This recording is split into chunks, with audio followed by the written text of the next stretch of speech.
कोल्हापूर जिल्हा दूध उत्पादक संघ अर्थात गोकुळची 63वी वार्षिक सर्वसाधारण सभा आज महालक्ष्मी पशुखाद्य कारखान्यात पार पडली। गोकुळची सभा आणि गोंधळ हे गेल्या अनेक वर्षापासूनचं समीकरण कायम राहिल्याचं पुन्हा एकदा दिसून आले। सभेदरम्यान प्रश्नोत्तराच्या वेळेस शौमिका महाडिक यांचा माईक अचानक बंद केला गेला असल्याचा आरोप करत त्या आक्रमक झाल्या व नाराजी व्यक्त केली। आधी 21 संचालक होते, ते 25 का केले? सभासदांना माईक न देता बोलण्याची संधी का दिली नाही, असा सवाल त्यांनी केलाय। यावेळी संचालिका शौमिका महाडिक यांनी संताप व्यक्त करत आपल्याला समाधानकारक उत्तरे मिळाले नसल्याचा आरोप केलाय। दरम्यान आमदार सतेज पाटील यांनी गेल्या 5 वर्षात चांगला कारभार केला असून दूध उत्पादकांना न्याय मिळवून दिलाय।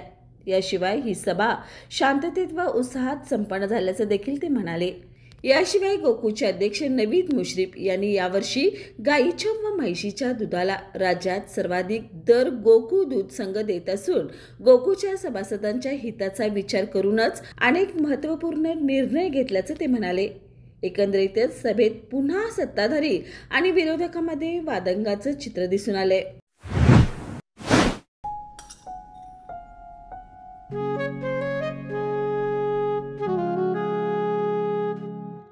बाबा, आज येताना बासुंदी घेऊन या ना। अगं, कालच आपण आईचा वाढदिवस होता म्हणून आणली होती ना। ऐकलं? गोकुळची बासुंदी पुन्हा खावीशी वाटतेय। खरं सांगू, मलाही खावीशी वाटतेय।